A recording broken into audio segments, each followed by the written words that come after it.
Kettering. His laboratory focuses on novel drugs that can target cancer's metabolic machinery, specifically the mitochondria, to cut the source of power and building blocks of the cell. Today, Dr. Kadera will be discussing the importance of a multidisciplinary approach to sarcoma. Dr. Kadera, thank you so much for sharing your expertise with us today. And it's all you now. Thanks. Thank you, Meredith, for the introduction, and Gail and Julie and everyone for the invitation. I think it's perfect to follow Dr. Singh. I appreciate we're colleagues in Los Angeles and both treat sarcomas, retroperitoneal sarcomas, and it's a small world when you get to the height that Dr. Singh is at, with leader in the field. So it's great to open with that. I'm going to talk a little bit more conceptually. Hopefully we can keep the chat going and I can kind of monitor that as my talk's going. I didn't put slides together because I started putting slides together and then I just found them incredibly boring to read. So I think Dr. Singh's slides were perfect as kind of, I can kind of piggyback on and highlight some of the points that he's made. But I got some directives and objectives on things I definitely want to hit with the 15 or so minutes we have. And so I will take those learning objectives to start with. And the first thing that we wanted to cover, and everyone's kind of at a different place in their sarcoma journey. So hopefully, in this exchange, you're finding, a network of people that are at a similar stage, and hopefully from guidance for those who've been at this for a while. But when you are being evaluated as someone with this rare diagnosis, an important concept, and there's very few sarcoma centers in the United States. And I was asking Meredith, like, where everybody's from, because now you've got like 2 sarcoma surgeons from Los Angeles talking to you. So we're giving you like I want to kind of keep a broad outlook of like, what does it mean to be a sarcoma patient in the United States, in our area of private insurance, and how you can't get to the handful of places necessarily that would be considered sort of sarcoma centers. So that's the background. When you get diagnosed and you're starting to begin a treatment, you may hear the concept of, well, what is a multidisciplinary team? And you may hear people say, well, the group thought this, and this is what we should do. And the team, when we're at a place that has like an academic center, is composed of multiple oncologists in different fields, from the radiologists, those that treat with radiation, the medical oncologists that give chemotherapy, and the surgeons, the pathologists that look at the slides. And then there's other non-MD providers as well, nurse practitioners, and allied professionals, nutritionists. And the bigger the center, the more people that may be part of that team. And that team's main sort of way that we function to help come up with treatment plans is to all sit in a meeting, typically once a week. It used to be in person, similar to how the exchange here was done. But now when COVID happened, then we all went virtual, and now we do it on Zoom, similar to this. It actually works really well for that format, because when you have a rare diagnosis, you might not have patients that you're treating but once a quarter, but only maybe a few a year. And having a virtual tumor board allows people to join who are not necessarily seeing a lot of sarcoma patients. And we will invite people who are at even other institutions and other hospital systems to join our tumor board when they have a question or patient to present. And so I think that's been a huge benefit to Zoom. What do we do at a tumor board? Well, we have a list of patients. If you're on the list, usually there's an active question that the group would like to discuss. When you're a new patient, you typically will get presented so that we can review the diagnosis as a group and agree that there's consistency between the diagnosis that has been interpreted from the biopsy, if you've had a biopsy done or if you've had a prior surgery, and the imaging, and kind of some of the overall demographics, your age, your gender, because all of those things kind of fit with trying to make sure that the story makes sense for what we typically see for patients with each diagnosis. And in our meetings, we will discuss about, and I've told Meredith this before, we discuss about like 30 to 40 people a week, and it takes about 2.5 hours. So if you're on the tumor board to be discussed amongst this multidisciplinary team, and there's about maybe at UCLA on a typical week, there's about 25 providers usually signed on to Zoom to discuss. We're spending like 5 to 10 minutes per patient. And when it's your patient, then you have the floor to present a few key details. I want to highlight that one of the important things that you as a provider are advocating for your patient, and you're providing the context of like what the goals are and kind of trying to give an idea of who you are and what you do, because that matters. It matters to what we would recommend as a group.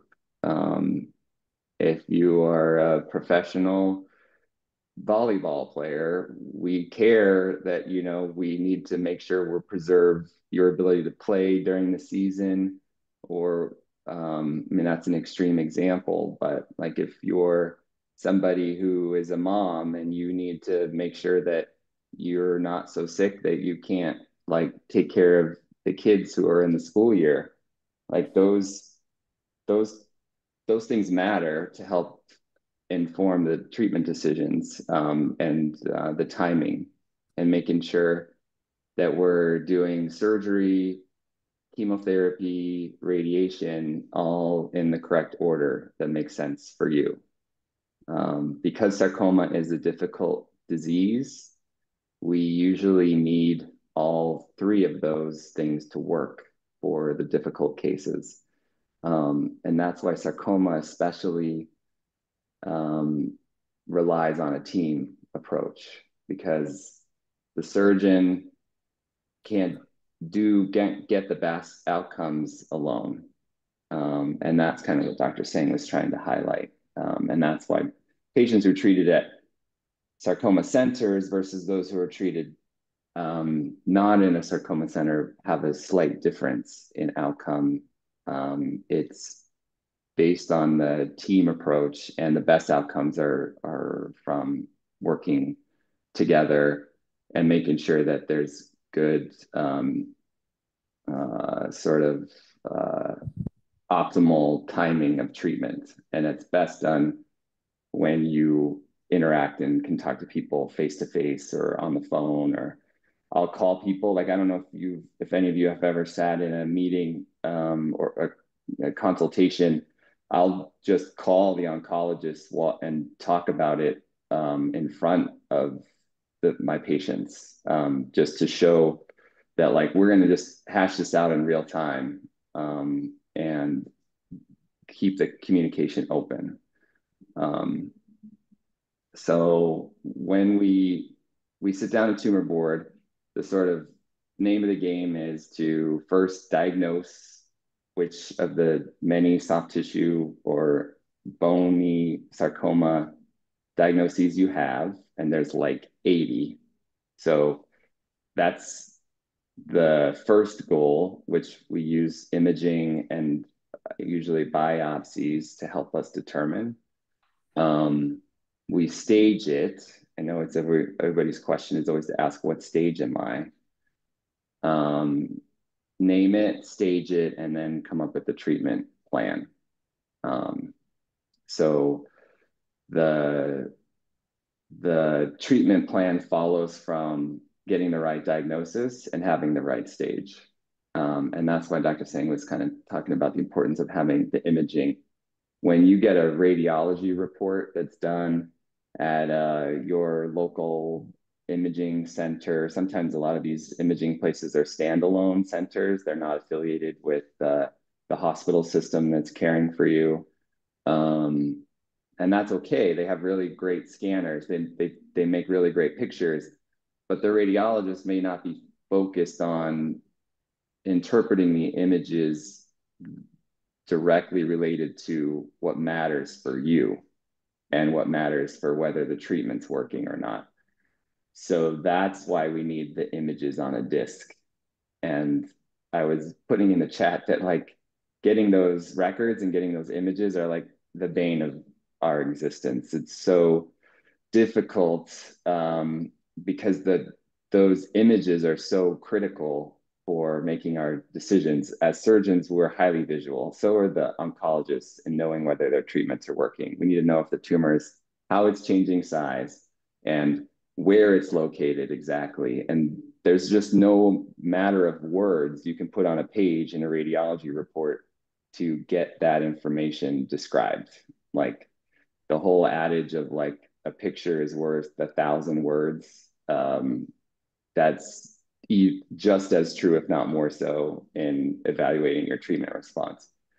So that's why we need those images and why we can't really help make these determinations without having those images. And then just to kind of use my last few minutes before I open up to questions, because I see on the sideline here that there's a bunch that have popped up. How do you evaluate whether your provider is giving you good recommendations? I mean, this is a rare diagnosis.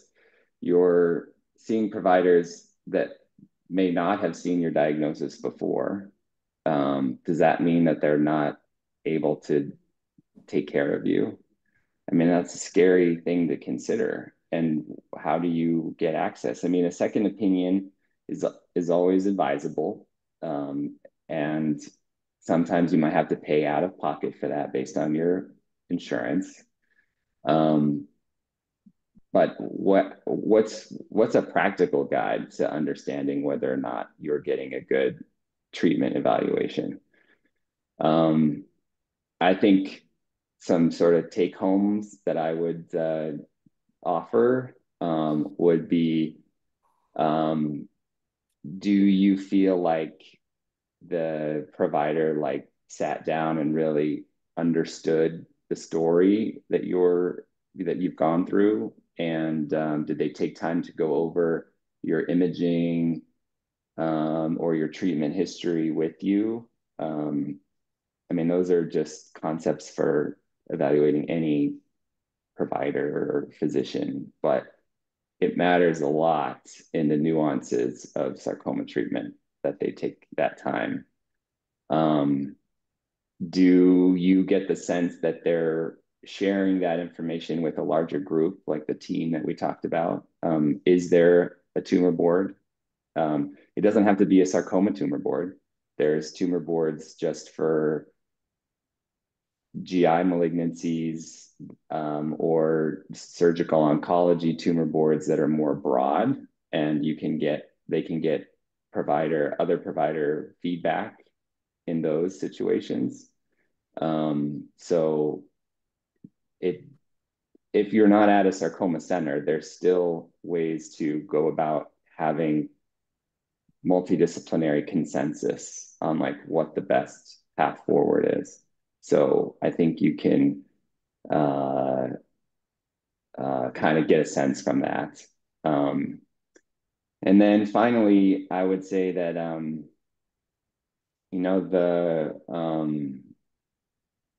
is your provider able to share sort of comfortably with like what the expectations are and what your goals are? And can you come together and come up with a plan that you feel heard and that they have your interests in mind? Because it's hard if you're on this call, it's likely that you're facing a pretty serious diagnosis and it's scary. And, Dr. Singh, rightfully told us like our outcomes are not always good. So if you got to evaluate whether somebody's going to help you make these decisions and get you to where you want to be, you just want to make sure that you feel like they're partnered with you and that they understand what you're working for. And it's hard not to want to be told what you want to hear. So I think just kind of understand the people we go into this. So like when you meet a surgeon or you meet an oncologist, like we want to help you treat the cancer. Like that's why we went into this. We went in to help people. You also get paid to do this. So you want to make sure that there's like the incentive of like what I need from you as my surgeon is to take care of me. And I want to get the sense that you have my interests, my best interests in mind. And it's not that you want to do surgery because you're a surgeon. And you're not getting chemotherapy because you're an oncologist. You want to feel that like you're being heard. And the multidisciplinary team helps us make sure that we're doing the right thing. And if it's not me, that's the next best step, that it's the oncologist or it's radiation. So it was more of a touchy-feely talk, I know, but I can take a few questions. And I don't know if Meredith or whoever else was moderating wants to throw some at me. Yes, thank you so much, Dr. Kadera. That was great. So many great points there. I think I see a question here. Oh, okay. Why can't a patient sit in on their board? I was going to actually bring that up. Mm-hmm. That concept has been floated. I think the main reason why is people get a little anxious about the first practical issue is the time, because to explain this in a way that you feel like you're being heard when there's 40 patients to discuss is just going to be not practical. But let's say that we have 20 minutes or so to kind of go through the nuances of the treatment. People get a little anxious about like criticizing other people's ideas in front of the patient. And we want to be able to be open and honest about like, well, what are your surgical outcomes really going to be here? What's the most likely outcome going to be? And we want to be able to talk about that kind of without the patient being there to, influence the decision making. You got to be realistic about like what the best thing is. And we can't, when we have our patients there, have a harder time. It's like when you meet somebody, you want to do everything you can for them, even if it may not be the best thing. And it's actually not knowing the patient and not seeing their face probably makes for better overall treatment plans. honestly.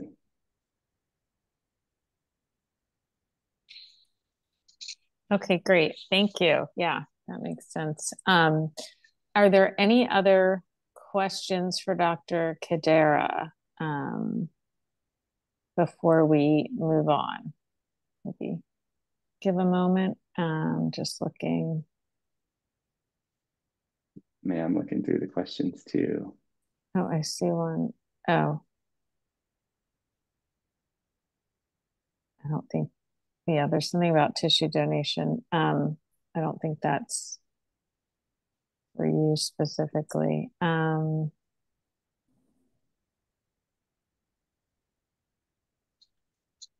Give it another minute. See if any other questions.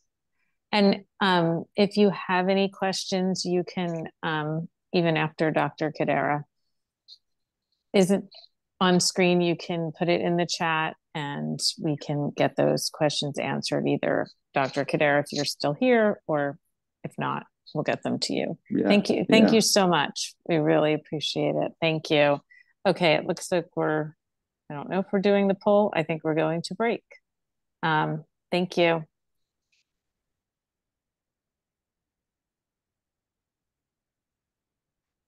When we ask questions, we make sure they're the big ones. Questions that challenge our industry. Questions that push the boundaries of science. Questions that take us beyond our labs. There's a reason our work has a bigger impact. We ask bigger questions.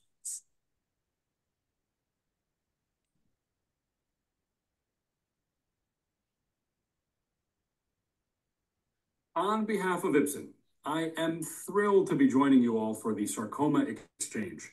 We are proud to support the Sarcoma Alliance, and we recognize the meaningful difference they are making for people living with sarcoma.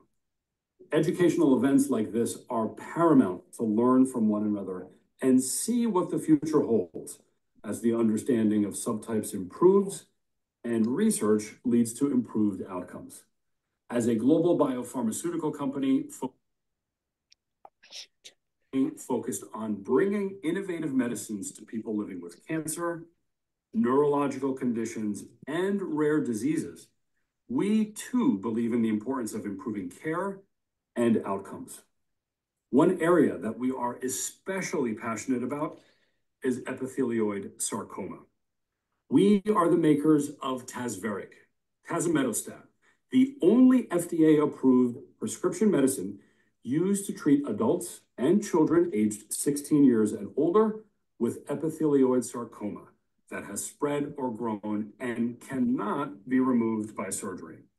The approval of Tazverik in these patients is based on a study that measured the percentage of patients whose tumor shrank or disappeared after treatment and how long that response lasted.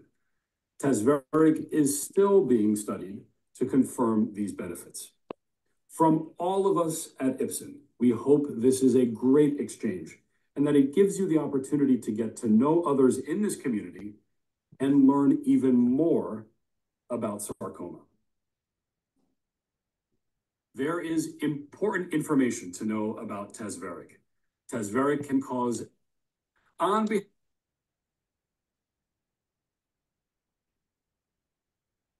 It's a beautiful day.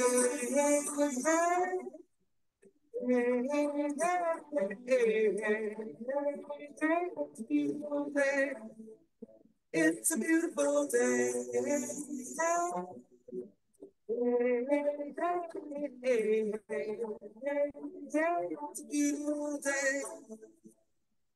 A Wendy Walk is a walk that was created and inspired by my three children.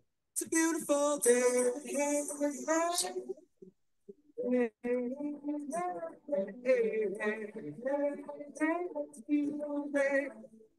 It's a beautiful day.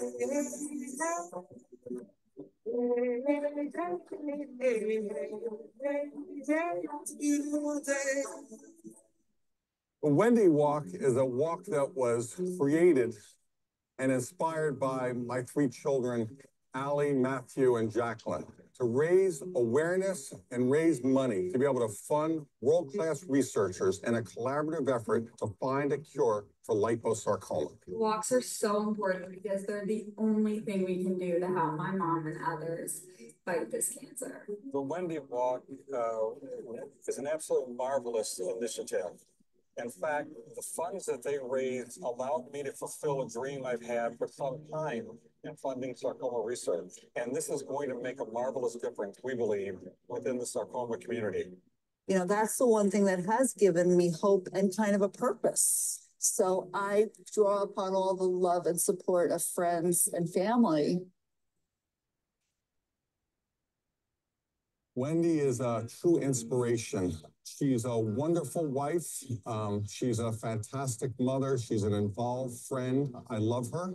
I just want her to regain her health.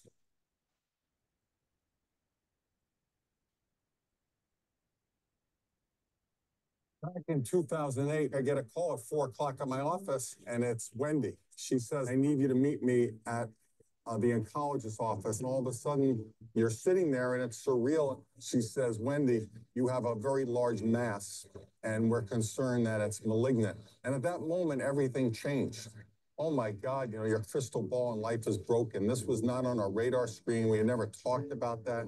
I was totally shocked to find out I had liposarcoma. I considered myself extremely healthy. The only thing wrong was that my stomach was distended, and I received a call from my doctor. She said, well, we found a tumor. 2 weeks later, I had an 8-hour surgery. They removed an 8-pound tumor. And along with that, my left kidney, my spleen, part of my pancreas. And we wanted to believe that it was over. And it turned out that those tissues were malignant and the cancer had reoccurred. The tumors were growing at about 100% every 60 days. None of the chemotherapies had been effective on Wendy's particular cancer. The tumors had progressed to the point where Wendy became seriously ill. This was really devastating. My tumors had doubled in size. Between the back pain, I couldn't breathe. I was having pressure in my lungs. So finally, it was an emergency, and we did the surgery, and that was a 13-hour surgery. And I can't tell you what that feels like, to be a healthy person, to have the willingness, the desire, the strength to want to get better, and to hear there's nothing we have for you. You're a miracle girl. Miracle girl. Wendy and I, sitting around the house, reflect on just how desperately she wants to be there for her children's weddings and grandchildren and just live life. We're at dinner after a pretty difficult doctor's appointment that I went to with my mom, and she's hitting her head on the table saying, I don't want to die. And I knew I didn't want to feel helpless. I wanted to do something. So here I am with a rare disease, and unless there is money and awareness, there's no hope that there could be a cure. We can put this disease on the map so that there will be cures. My family and I feel like if we can do anything to make that a reality, then there was a purpose to me having this disease. So that's why the Wendy Walk is so vital.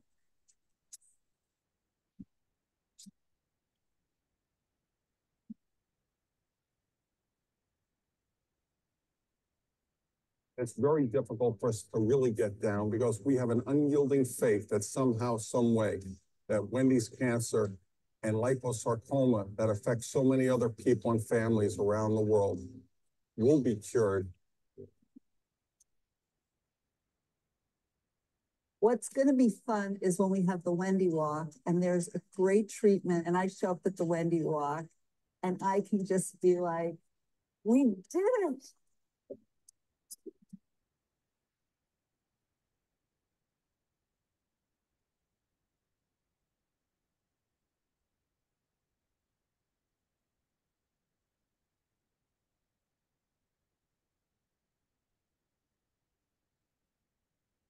I think before we introduce Dr. Lazar, we are going to put the poll up for Dr. Kadera. So if everybody could take a minute quickly to think back to Dr. Kadera's talk and answer those 2 questions, that would be wonderful. Thank you. We'll give that a few minutes and then we can, and then I'll go ahead and intro Dr. Lazar. And if I can just remind everyone, since we're doing a couple things, just to check your microphone button and just make sure that if you're not a speaker, that's muted. That would be great. Thank you.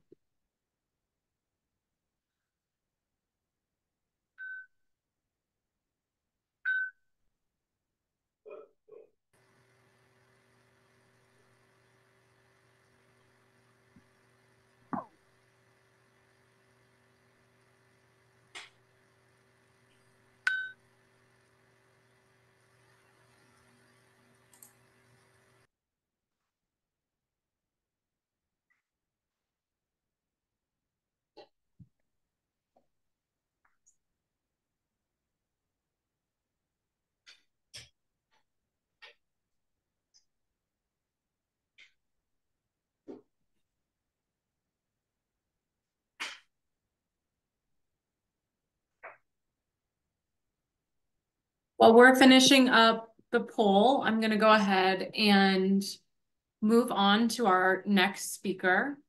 We're going to turn our attention to Dr. Lazar from MD Anderson Cancer Center. Dr. Lazar is an academic surgical pathologist specializing in sarcoma. He plays an important role in the design and implementation of MD Anderson's clinical next generation sequencing strategy.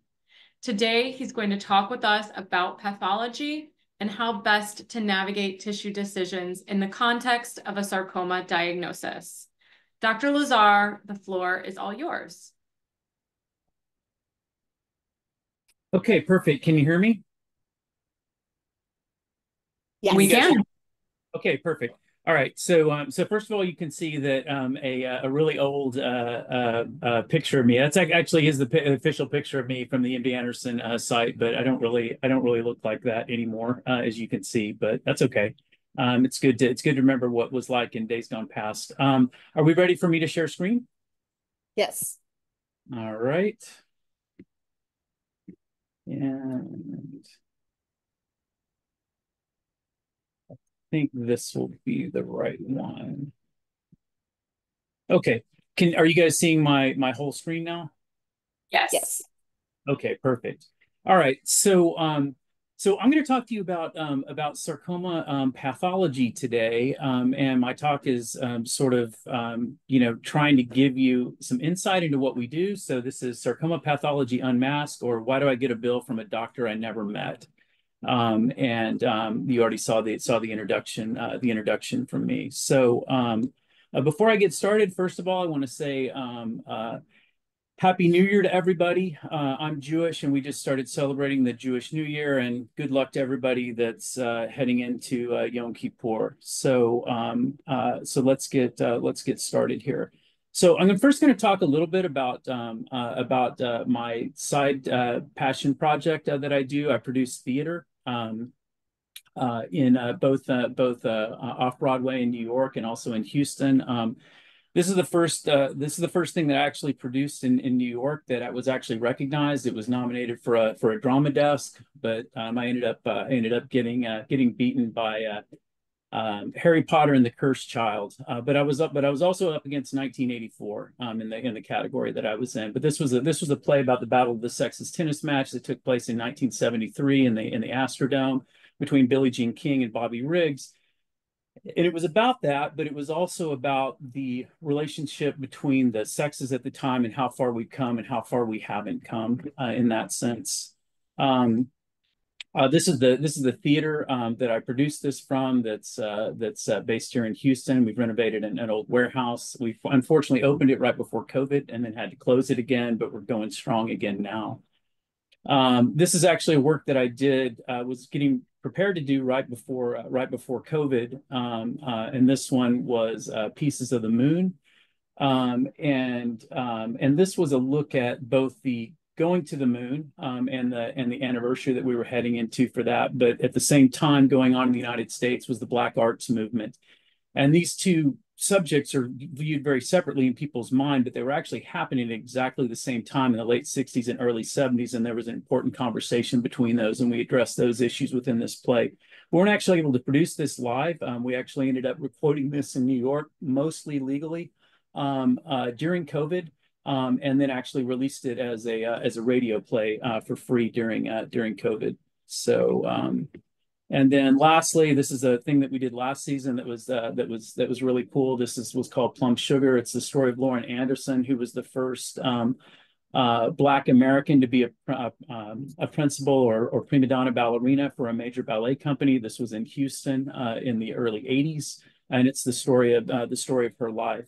One of the things that was really interesting about producing this play is that we got to work with the entire, almost the entire young and very talented cast of the Houston Ballet, and had tons of these people on our stage there. And I had no idea why these incredible artists all like to take headshots that make it look like they're naked, but apparently it's a thing. So with that, let's jump into the talk. So what we want to do today is talk about, I think, three big things. Number one is what happens to a tumor when it goes to pathology. Number two is how are sarcomas classified and graded? And number three, what are some of the genetic features of sarcomas? All right, so the first topic is what happens to my tumor tissue in pathology land, or the subtitle is A Fantastic Journey to Strange New Worlds.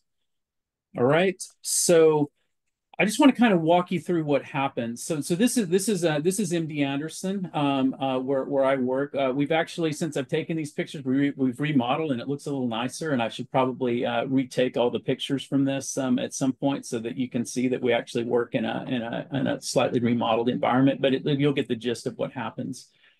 So on the other side of the window that's there in the top left, this is where all the surgical suites are at MD Anderson. Through this same area comes through if there's interventional radiology and we're just taking a sample for diagnosis, but everything kind of comes through that window and gets logged into the computer so that we know what patient it's associated with.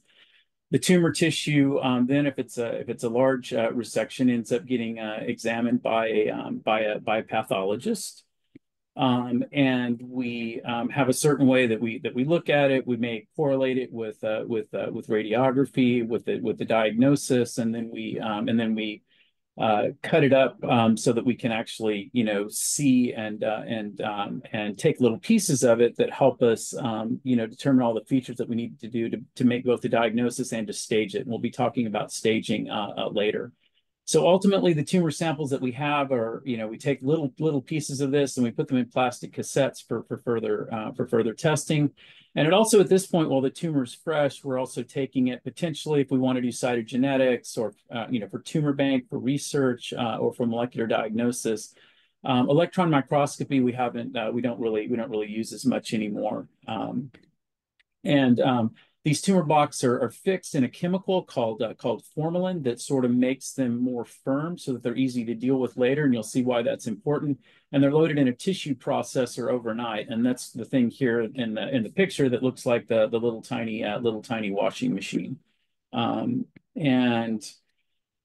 This has all kinds of different chemicals that go through it, but ultimately what we end up doing is sort of taking it to the point where we can, under pressure and heat, embed the tissue with wax, so that it's actually at this point really firm and preserved basically permanently, and that we can and that's easy for both long-term storage and for the additional steps that we need to do for diagnosis.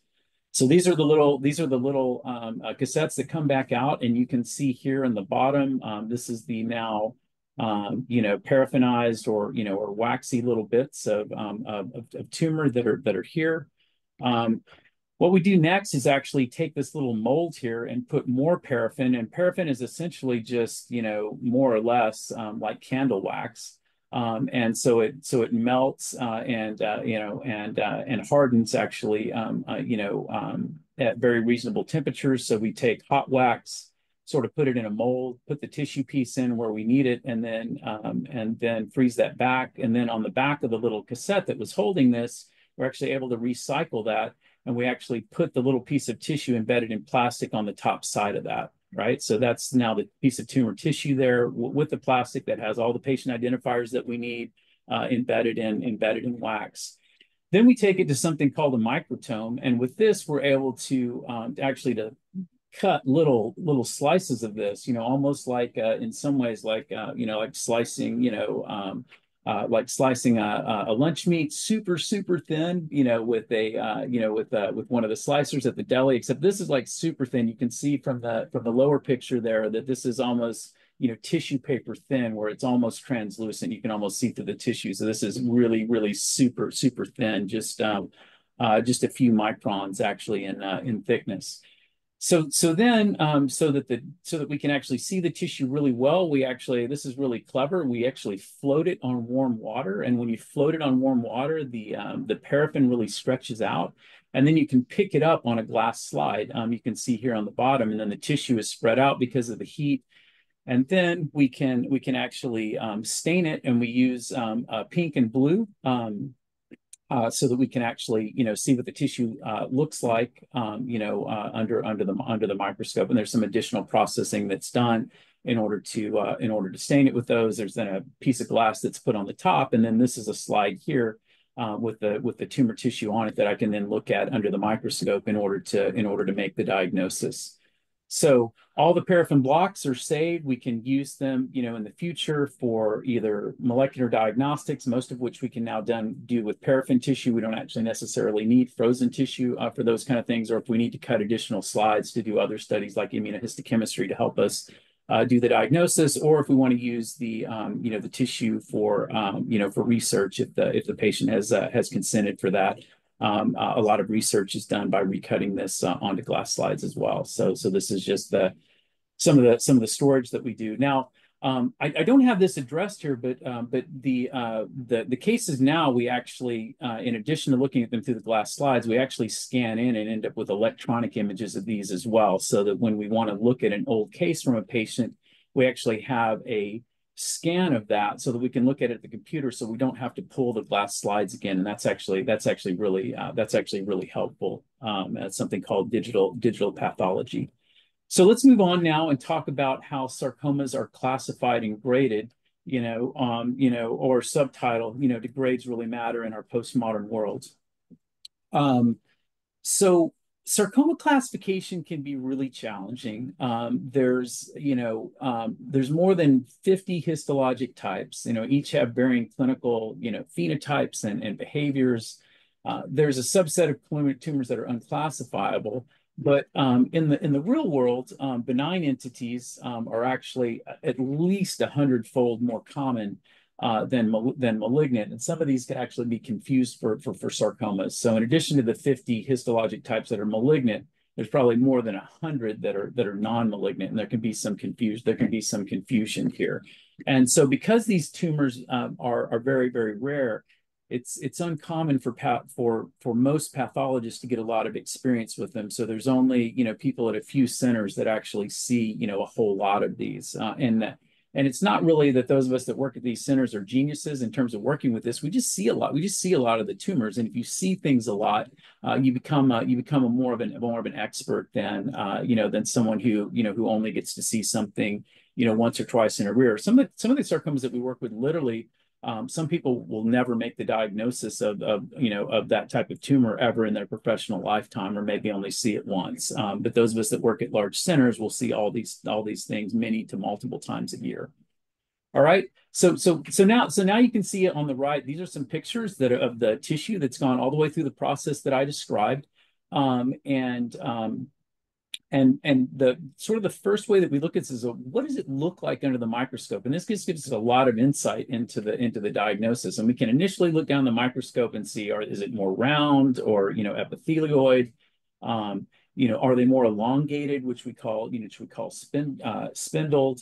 And this sort of allows us to start thinking about what type of category could this be in, and also gives us a sense from looking at it is, does it have the sort of features that suggest that the case is malignant?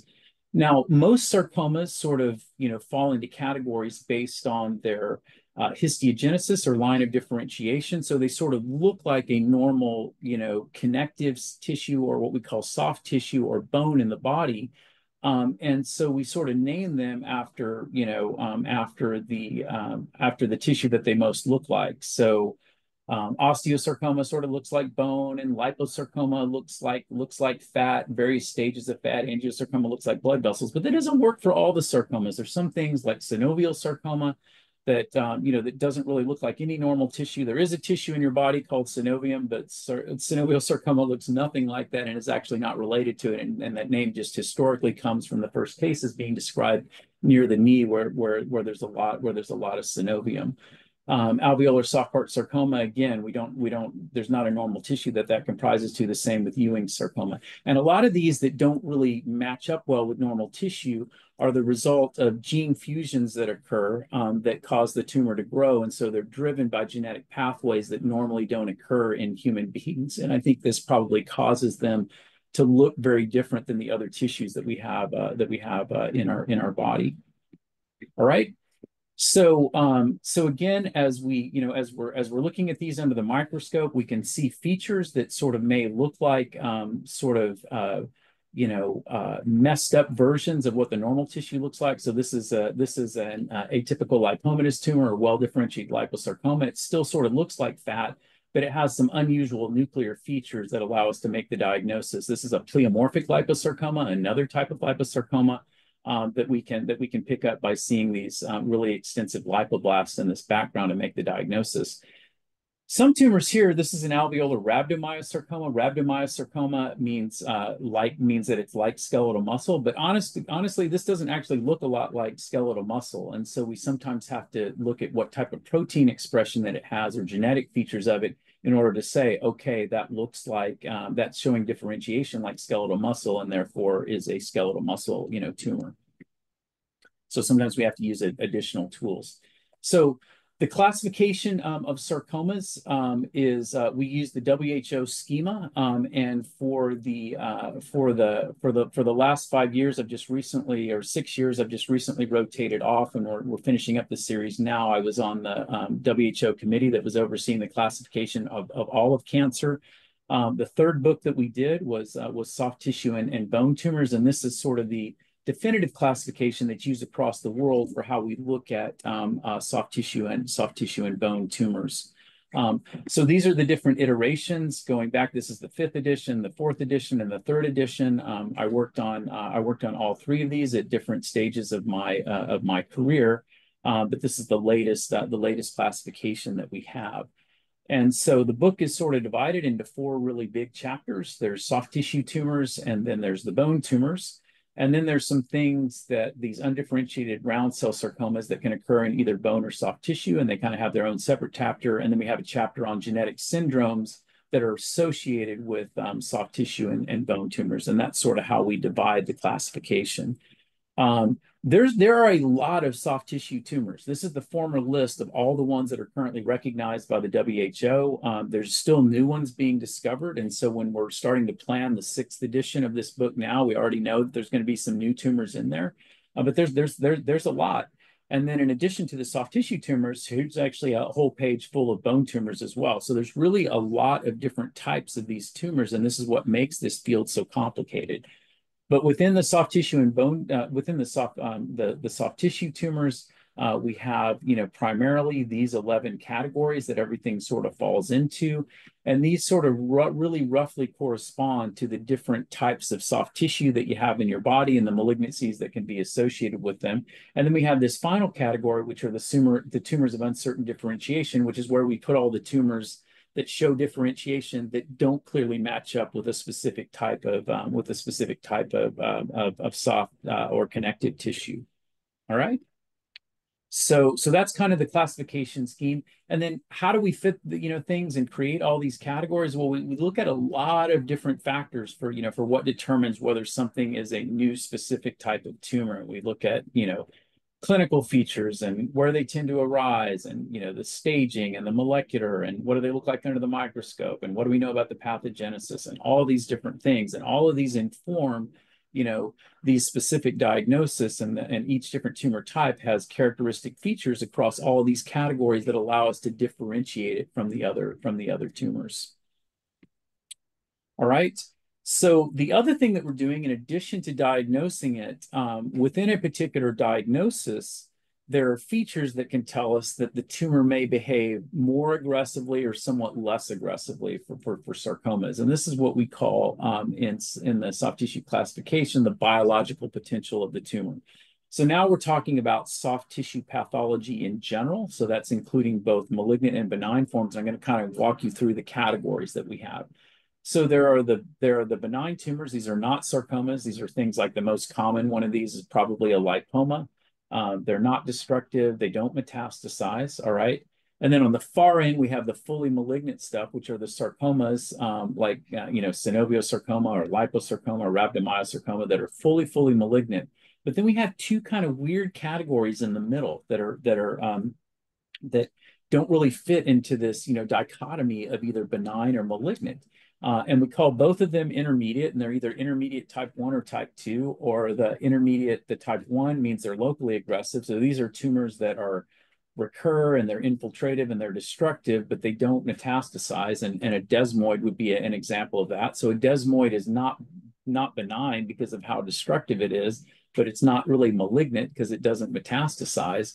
And so this intermediate category is kind of the best place to keep it. The second type of intermediate category we have is rarely metastasizing. And so these are ones that are locally aggressive, and they can metastasize, but they don't metastasize very often. They metastasize in less than 2% of cases. That's very different than most sarcomas, which metastasize in 10 to 20, even 50% or more of cases. And so there's a few things in there. Angiomatoid fibrocystiocytoma is one. Normally doesn't metastasize, but in less than 2% of cases, does. And so that's the category we use for that. But most things either fall into the benign or malignant, but there are categories in between. So the next thing, we have a grading system, and this works for most sarcomas, but not for all sarcomas. And this is for soft tissue, not bone. We have a way that we can look at, whether it looks like it's going to behave, more locally aggressively, or whether it's very likely to metastasize. And so this is grade 1, 2, or 3, or low, medium, and high.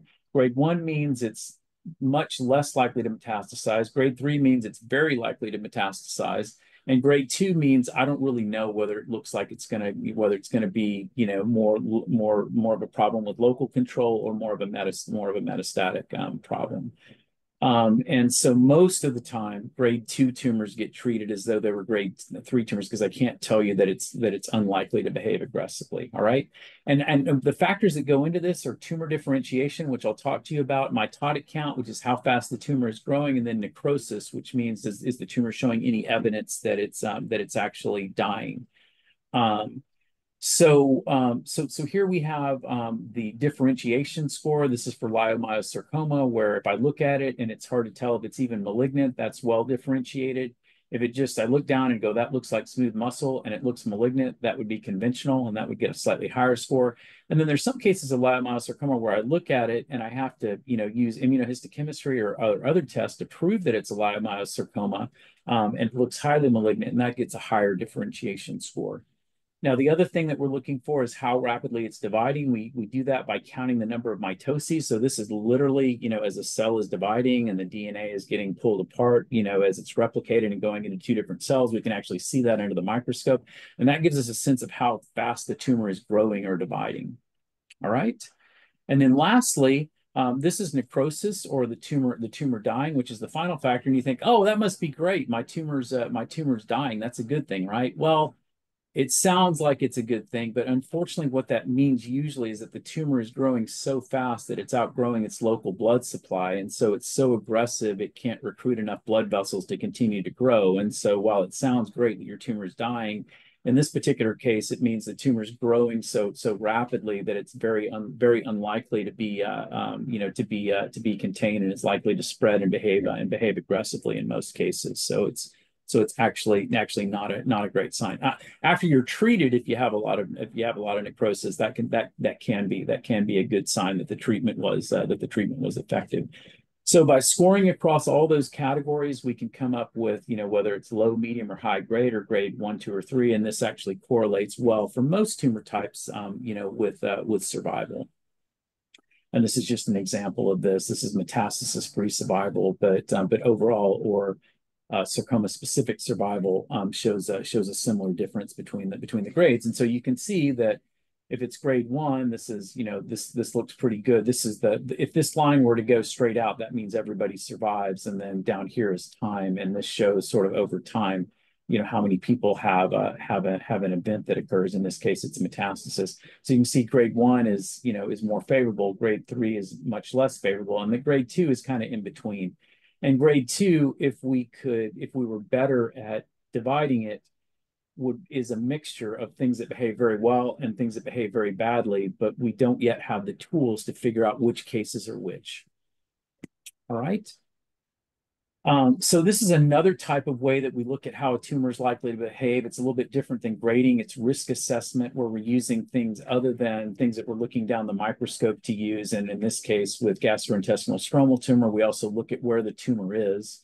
And because it's not using only anatomical variables, this is actually a risk assessment rather than grading, and is a little bit of a different system, but still kind of puts things into a low, medium, and high. It's a little more complicated than that, type of system. All right. So the next thing after grading is staging, and staging is just where is your tumor, in terms of where it started, and has it spread anywhere else in your body, and basically how much is there. And so this is the 8th edition of the AJCC staging manual. This is something else that with a number of colleagues I worked on the committee to help create, and I just have little red stars by the pathologist that worked on this. This particular round, usually it was just me and one other pathologist that was involved in this, but in this latest round, we recruited a fair number of pathologists, actually a fair number of people across lots of different disciplines in order to be able to produce this latest edition. And we made a big change here. It used to just be one chapter on sarcoma, but we decided, sarcomas are so different from each other, it actually doesn't make sense to have just a single chapter and try to stage them all the same. And so we tried to come up with a system that broke it into different categories, which generally worked best with what anatomic site that they were arising in. And the staging systems are slightly different for each one of these, because the size of a tumor that may arise in the head and neck area has very different implications from the same size tumor that's maybe in the retroperitoneum. And this new structure, recognizes things like that.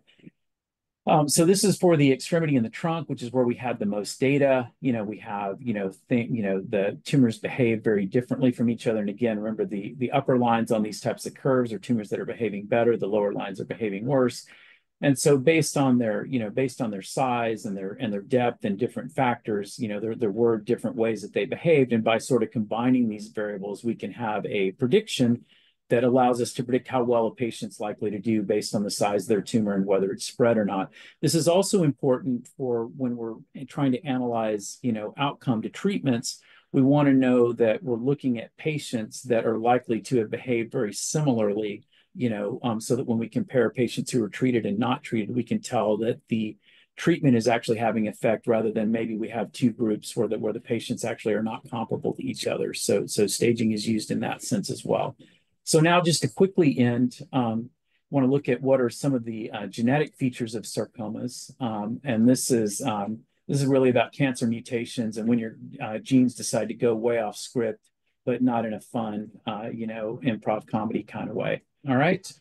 So So here's sort of the broad genomic classification for sarcomas. We have those that have very simple karyotypes, which means when I look at the chromosomes initially by a karyotype, which is a very old-fashioned way of doing this, which we don't do anymore, they look fairly simple and normal.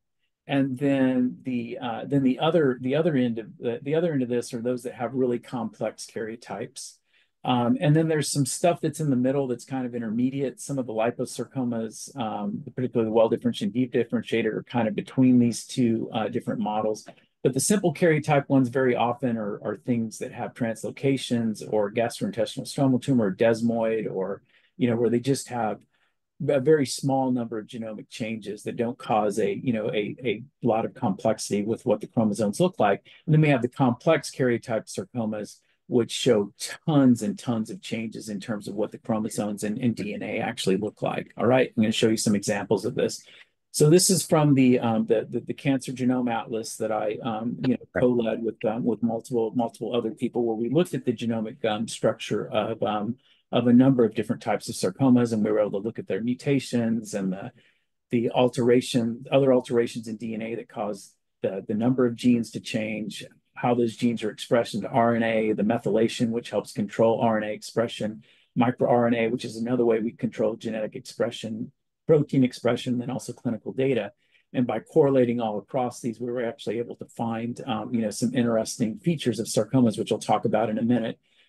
This was part of the large TCGA project, which was the pan-cancer effort, where we compared, in the end, 33 types of cancer to see how they were alike and how they were very different. And I'll show you some data and some of the unique features of sarcoma within this. And this is another really big project that I and hundreds of other people worked on for more than a decade across all of cancer.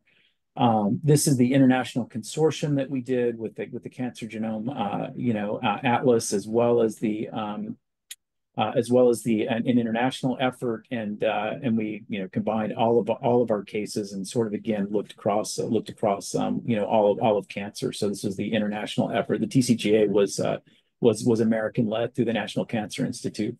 So one of the things that we learned is by looking at the genetic expression of cancer, these are the 33 types that we looked at in the TCGA. You can see, and all the cancers are coded with unusual names, but I think you can see here in sort of the teal color, this is sarcoma, and that their genetic expression is really very unique from all the other different cancer types in terms of how they cluster. The one that was really close is another cancer that we actually wouldn't have thought was as closely related, but something called mesothelioma, that shows some relations to sarcoma and overlap. But everything else was, very, very distinctly different. And one of the big features that we noticed was that in terms of, alterations where we have increased numbers of copies of certain genes, that sarcomas were kind of the leaders in this. So this is all the TCGA across all the different cancer types, and all the things with these colored boxes at the right-hand side are the sarcomas.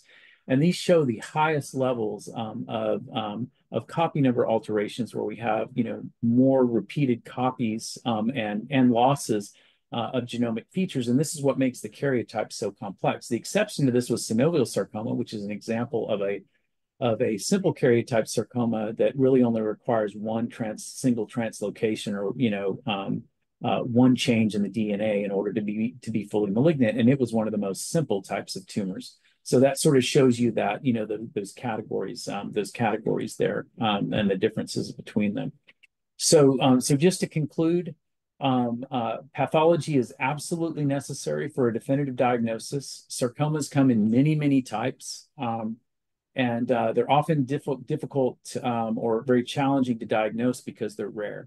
And I would be happy to take any questions that anybody has, either about American and international theater or sarcomas and sarcoma pathology.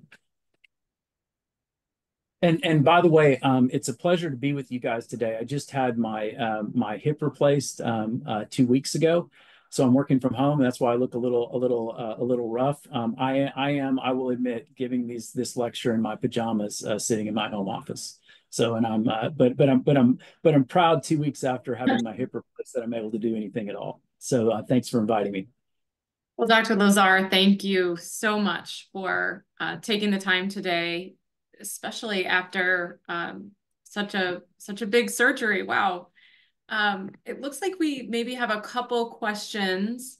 One is, what does the prefix mixo mean in when classifying a sarcoma? Yeah, we just like to use a lot of fancy words like that to make to make it sound like what we're doing is really, really complex. So we have myxofibrosarcoma and we have low-grade fibromyxosarcoma, and but no, what mixo means is that it has a lot of myxoid material. And myxoid material, not to be too disgusting, is kind of like a mucousy or boogery like consistency with the tumor that sort of happens, and it's a way that that proteoglycans or proteins are secreted and kind of pool in the tumor, and it has a fairly characteristic look under the microscope. It's called myxoid, but the consistency of it is kind of like mucus. So that's where that comes from. So if you have a myxoid tumor, basically you have a booger tumor. That's kind of a joke, but also kind of true. Okay. I think one more question is, you talked about there are some types of tumors that are benign and malignant, and then there are some that kind of fit in the middle, like a desmoid, for instance. I know in other cancer types, you can have something that's benign and it can eventually turn malignant, like a polyp or something. Does that happen in sarcomas too? If it's benign, is it always benign? Yeah, that's a good question. So most of the time that's true. Most of the things that are benign, like the lipoma, virtually never becomes a liposarcoma. And if that did happen, one should really go back and look at that initial diagnosis of lipoma, because it may have been a misdiagnosis initially, right? So that doesn't happen. There are a few cases where benign tumors can evolve to a malignant form, but those are very, very rare. And then there's some that are really interesting, and gastrointestinal stromal tumor is a good example of this, where if they're very small, they're very common. And in some people, they stay very small and they never grow large. And if they're below a certain size, they essentially are a benign tumor. But if they get bigger, then they can behave more aggressively, and sort of, where you draw that line and why some people's tumors grow to a certain size and stop, and, you never see them, whereas other people's grow large and have a problem. We don't really know what the differences, are in that. There's a number of people that are trying to study that because it's an interesting problem. But those are some of the examples where there are things like that. But in most cases, things that are benign are generally benign, and and the things that are malignant. Now, unfortunately, the opposite doesn't happen either. We don't have a lot of benign tumors that become a lot of malignant tumors that become benign. So. Great. Just one last question. So we have someone in here that was diagnosed with MIFS and was told it was low grade and slow growing, but is questioning, is there also a high grade version of this? So can you have low grade and high grade versions of all these various subtypes? I guess. With the myxo-inflammatory tumor that we were just asked, generally that tends to stay lower grade. There are some cases that can become more aggressive, but that is very, very uncommon, and that one tends to be more of an issue with local control. But it doesn't really happen. It doesn't really matter what generally happens, right? What matters is what your case is like. And so, sort of following it and having a, careful examination and following up clinically is very important to make sure that, what I can give you what the statistics are generally, but in your particular case, your tumor is either going to behave aggressively or it's not. So, the personal assessment there is important, but most of those tumors stay low grade. Great. Well, thank you. I think we've reached the end. I see that there's a ton of other stuff in the chat, and I'm going to kind of turn my camera off, and I'm going to try to answer as many of these as I can. Well, thank you for that. And if there's other stuff that people want answered, I'm pretty easy to find, and you can email me. Well, I'll just put my email in the chat, and if people have other stuff that they want to reach out and ask me. I'm a little slow answering my email because I'm technically on family medical leave right now. but I'll eventually get to your questions if you email them, and I'll throw my my email address in a second. And then I'm going to grade myself and grade that my lecture was outstanding, and I'm going to assume that everyone was very satisfied. Then I recommend that everyone else do the same. So thank you very much. Thank you so much, Dr. Lazar. So we'll go ahead and have you complete the poll, and we will set up for our next speaker.